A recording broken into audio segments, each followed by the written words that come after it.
जी बिस्मिल्लाहिर्रहमानिर्रहीम अस्सलाम वालेकुम वरहमतुल्लाहि वबरकातुहू। मेरा नाम है डॉक्टर मोहम्मद मुज़्ज़मिल हसन। एक नए सेशन के साथ आपकी खिदमत में हाजिर हैं। वीडियो स्टार्ट करने से पहले मेरे साथ मिलकर दुरूद शरीफ पढ़ लें। अल्लाहुम्मा सल्लि अला सय्यिदिना व मौलाना मुहम्मदिन व अला आलि सय्यिदिना व मौलाना मुहम्मदिन कमा तुहिब्बु व तर्ज़ा सल्लल्लाहु अलैहि वसल्लम। आज के सेशन में आपको बताएंगे किस तरह आप चंद लाख की इन्वेस्टमेंट करके कई लाखों रुपए आप बचा सकते हैं। हाँ, वो क्या है, कौन सी इन्वेस्टमेंट है, कैसे आप लाखों रुपया सेव कर सकते हैं, इसके ऊपर एक छोटी सी कैलकुलेशन है, एक मेरा तज्जिया है जो मैं आपकी खिदमत में रखना चाहता हूँ। ज़रा गौर से सुनिएगा। उससे पहले आपके सामने एक बात रखना चाहता हूँ कि फार्म पे वच्छे जो ब्रीडिंग के लिए इस्तेमाल किए जाते हैं उस पर लोगों की दो तरह की राय है। एक हमारी राय है और एक राय हमसे थोड़ी मुख्तलिफ है। सबसे पहले हम अपनी राय की बात करते हैं।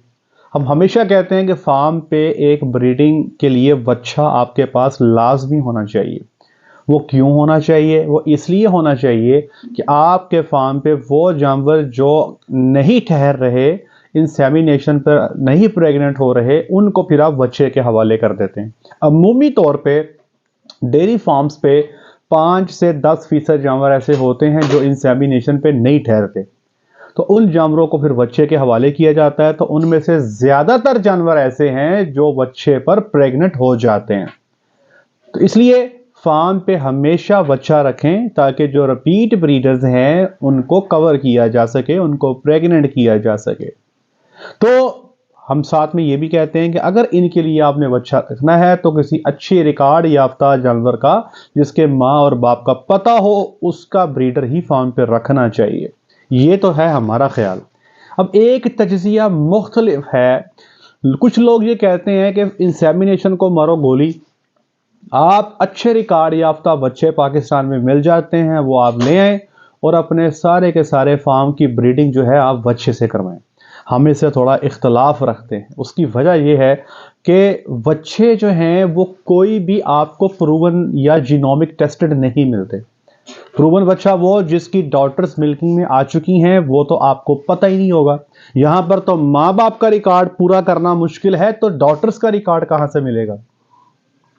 नंबर 1। नंबर 2, आप जीनोमिक टेस्टेड बुल भी इस्तेमाल कर सकते हैं। जीनोमिक टेस्ट करवाने के लिए आपको एनिमल का टेल सैंपल, हेयर का, लेबोरेटरी में भेजना होगा ताकि आपको पता लगे कि जो बच्चा आपके पास है वो कितने पानी में है। लेकिन अनफॉर्चुनेटली मैंने भी रेट लिया है जी, जीनोमिक टेस्टिंग फॉर मेल।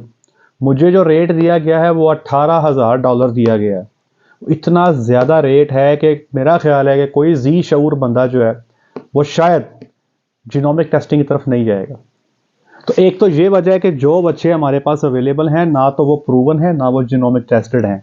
सिर्फ इस बुनियाद पे कि उसकी माँ का और बाप का दूध अच्छा है, हम इसको इस्तेमाल नहीं कर सकते। नंबर 1। नंबर 2, फार्म पे चूंकि नंबर ऑफ एनिमल ज्यादा होते हैं हमारे पास रोजाना के बुनियाद पे कभी 2, कभी 1, कभी 3, कभी 4 जानवर हीट में आते हैं, या जब भी हम कभी सिंक्रोनाइजेशन करते हैं तो 15-15, 20 पीस का ग्रुप लगा के इंसेमिनेट करते हैं। अभी हम पीछे हमारे एक फार्मर है बिलाल साहब, हजरू में होते हैं, हमने उनके 18 जानवरों को प्रोटोकॉल लगाया था। तो प्रोटोकॉल के मिड में 14 जानवर उनके इंसेमिनेट हो गए, मतलब 14 जानवर एक ही दफा हीट में आ गए। अब अगर बच्चा होता तो वो 14 जानवरों को एक ही वक्त पे कभी भी इंसेमिनेटर या मीटिंग ना कर पाता। तीसरे नंबर पे जेनेटिक गेन को इनहेंस करने के लिए, फार्म पे जेनेटिक इंप्रूवमेंट करने के लिए आपको ऐसे सीमन का इस्तेमाल करना है जिसका रिजल्ट बहुत अच्छा है। अब अच्छा सीमन तो हर एक की अप्रोच में है, लेकिन अच्छा बुल तो हर एक की अप्रोच में नहीं है। इसलिए मेरा कहने का मकसद ये है कि कभी भी आप अकेले बुल पर अपने फार्म की जेनेटिक इंप्रूवमेंट नहीं कर सकते। अब अगला सवाल मेरा ये है, चलें ठीक है कि रिपीट ब्रीडर्स के लिए हम बच्चे का इंतखाब कर लेते हैं, वो जानवर जो हमारे नहीं ठहरते उनके लिए हम बच्चा ले आते हैं। अब उस पे कुछ एक हमारे फार्मर हैं, उन्होंने मुझसे सवाल किया कि डॉक्टर साहब, अगर आपके कहने पे हम रिपीट ब्रीडर के लिए बच्चा ले आते हैं, ठीक है, अब बच्चा जो हम अपने सेटअप्स पे बेचते हैं वो 30 से 35 हज़ार में बेचते हैं, जिसकी उम्र 4, 5, 6, 10 दिन है। अब इस बच्चे को अगर फार्म पे लाके पाला जाए तो जब तक ये ब्रीडिंग के काबिल होगा, इस पे 3 से 4 लाख रुपए का खर्चा हो जाएगा। अब फार्मर का कहना यह है कि अगर फॉर एग्जांपल 5 लाख भी कर लें, अगर 5 लाख रुपए का खर्चा जानवर को आपने ब्रीडिंग तक लाने में छोटे मेल को कर दिया, तो इस 5 लाख खर्चे को करने की बजाय आप सेक्स सीमन की 50 डोजें ले लें, बहुत तगड़े बुल की। तो वो 50 डोजें जो हैं वो आपको ले लेना ज्यादा बारे में है, बजाय इसके कि इस मेल को बड़ा करें और इस पे 5 लाख खर्चा भी करें। तो सवाल ये पैदा होता है कि क्या करें? डॉक्टर मुजम्मिल की बात माने कि आप बच्चे को छोटे को लें, बड़ा करें, उस पर इन्वेस्टमेंट करें और अपने रिपीटर्स को कवर करें, या आप दूसरी राय को माने कि आप इन 5 लाख का खर्चा जो आपने बछड़े पे करना है, इस 5 लाख का सीमन ले लें और अपने जानवरों को इंसेमिनेट करें। अब इस सवाल का जवाब मैं आपको देने जा रहा हूं कि करना क्या है। जरा थोड़ा सा बारीक वारदात है तो समझने के लिए आपको मैं समझाता हूं। जरा कैमरामैन से गुजारिश है, जरा नीचे की तरफ ले आए। मिसाल के तौर पे एक फार्म है जहां पे 50 जानवर हैं, ठीक है जी। ये मैं कर देता हूं प्योर ब्रेड के मिसाल के तौर पे फार्म पे प्योर के 50 जानवर हैं या फिर 50 क्रॉस के जानवर हैं। हम दोनों तरह से देख लेते हैं। कुछ लोगों के पास प्योर होती है और कुछ लोगों के पास क्रॉस होती है। मैंने दोनों का मुवाजना करने लगा हूं। तो 5 से 10% जानवर आपके ऐसे हैं जो सीमन पे नहीं ठहरते। इसका मतलब यह हुआ इन 50 में से 5 और इस 50 में से 5 जानवर ऐसे होंगे जो अमूमी तौर पे सीमन पे नहीं ठहरेंगे। अगर आपके पास बच्चा मौजूद ब्रीडिंग के लिए नहीं है, आप सीमन पे सीमन लगाते गए, सीमन पे सीमन लगाते गए, जानवर नहीं ठहर रहा, तो आपको फाइनली इन 5 जानवरों को कसाई के हवाले करना पड़ेगा। जो 5 जानवर आपके प्योर हैं, कसाई इनका अगर अच्छे सेहतमंद जानवर हैं तो तकरीबन 2,25,000 रुपए के राउंड अबाउट एवरेज में जानवर सेल होगा। आपको ये 5 जानवर सेल करके 11,25,000 रुपया आपके हाथ में आएगा। लेकिन दरअसल एक्चुअल में इस जानवर की जो 5 है, इसकी मार्केट वैल्यू क्या है? 10 लाख है एक जानवर की। मेरी बात को समझिए, कैमरा में मेरी तरफ कर दे, थोड़ा गौर करें। देखिए, प्योर ब्रीड का एक जानवर मार्केट से लेने जाओ तो बच्चा देने तक 10 लाख में पड़ता है। यही जानवर अगर प्रेग्नेंट ना हो तो कसाई इसका 2.25 लाख देता है। जरा बारीक नुकता समझ जाइएगा। अब नीचे कर दें, ये देखें, ये कसाई है, नीचे कर दें मेहरबानी। ये कसाई है, 2,25,000 एक जानवर का दे रहा है। अगर ये प्रेग्नेंट ना हो तो कसाई दे रहा है 11,25,000। अगर ये प्रेग्नेंट हो तो इस जानवर की मालियत है 50 लाख।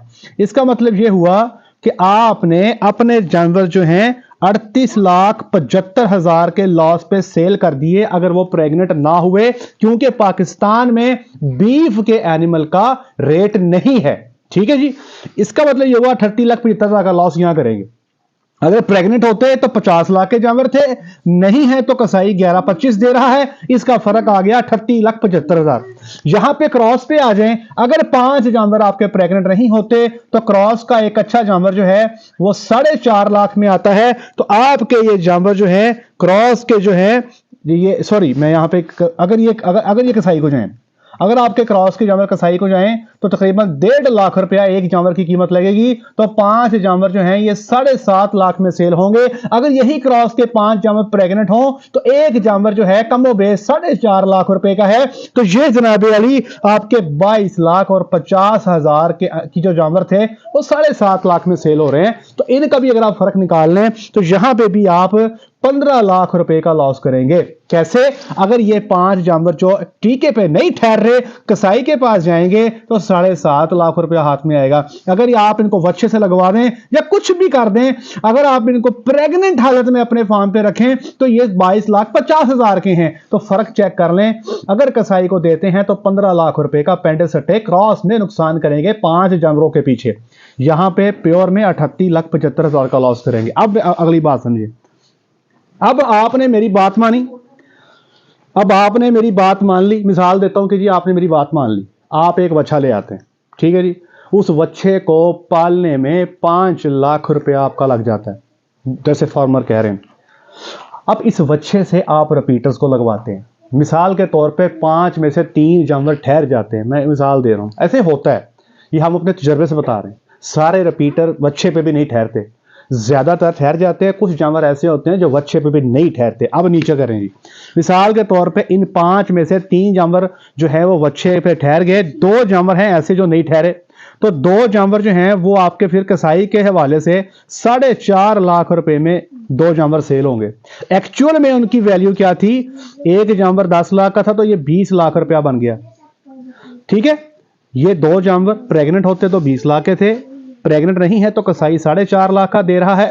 तो आपका जो यहां पर लॉस बना, ये आपका लॉस जो है ये 15 लाख और 50,000 रुपए का ये फर्क बना। अगर आप बात को समझे, बारीक नुकता है, वच्छा नहीं था तो लॉस कितना कर रहे हैं, 38,75,000। वच्छा है तो लॉस कितना कर रहे हैं, 15,50,000। तो फर्क कितना आ गया, 23,25,000 रुपया आपने अपना सेव कर लिया, क्योंकि आपने वच्छे का इस्तेमाल किया।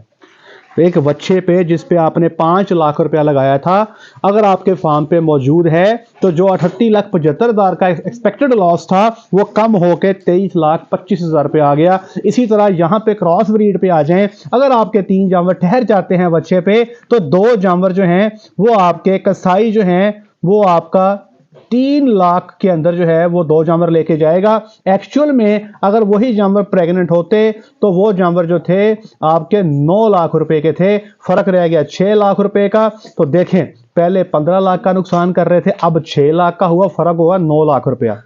कि अगर आपके पास क्रॉस के जानवर हैं, ये बच्चे के बगैर आपके जो जानवर नहीं ठहर रहे, आप एक्चुअल में 15 लाख के नुकसान पे थे, यहां पे आपने बच्चे का इस्तेमाल किया तो आपके ज्यादा जानवर प्रेग्नेंट हो गए और आपका लॉस जो है वो कम होकर 6 लाख पे आ गया और आपने 9 लाख सेव कर लिया। अब जरा बात को समझ जाएं कि बच्चे के इस्तेमाल से आपके रिपीटर जानवर प्रेग्नेंट ज्यादातर हो जाते हैं। आपके फार्म पे वो कलिंग जो आपकी ब्रीडिंग की वजह से होती है, यदि जानवर प्रेग्नेंट नहीं होता तो वो आपकी कलिंग खत्म हो जाती है, खत्म नहीं होती, कम हो जाती है। जहां पे 5 के 5 आपने कसाई को देने थे, वहां पे हो सकता है कसाई के हवाले आप 2 करें या 1 करें या 3 करें, और ये तो सिर्फ 1 साल का हिसाब है। फार्म पे अच्छी डाइट के साथ 2 से 3 साल बच्चा अपनी परफॉर्मेंस पूरी देता है। तो अगर इस हिसाब किताब को 2 से 3 साल पे ले जाएंगे तो आपको समझ आएगी कि जो आपने 5 लाख रुपया बच्चे पे खर्च किया था, एक्चुअल में बच्चा आपको रिपीट ब्रीडर्स को प्रेग्नेंट करके उससे कई गुना ज़्यादा आपको प्रॉफिट दे जाता है। इसलिए फार्म पे ब्रीडिंग अच्छी करना चाहते हैं तो 90% सीमन का इस्तेमाल करें और 10% जो रिपीटर हैं उनके लिए बच्चा आपके पास लाजमी होना चाहिए। आपके कलिंग की वजह से आपके जो नुकसानात हैं वो काफ़ी हद तक कम हो जाएंगे। ये एक बारीक नुक्ता था, मैंने कोशिश की है बड़े अच्छे तरीके से, आसान तरीके से आपको समझा दूँ और मुझे उम्मीद है कि आप समझ भी गए होंगे। आज के लिए इतना ही। अपना ख्याल रखें, दुआओं में याद रखें, 5 वक्त की नमाज बाजमात अदा करें। अस्सलामु अलैकुम वरहमतुल्लाहि वबरकातुहू।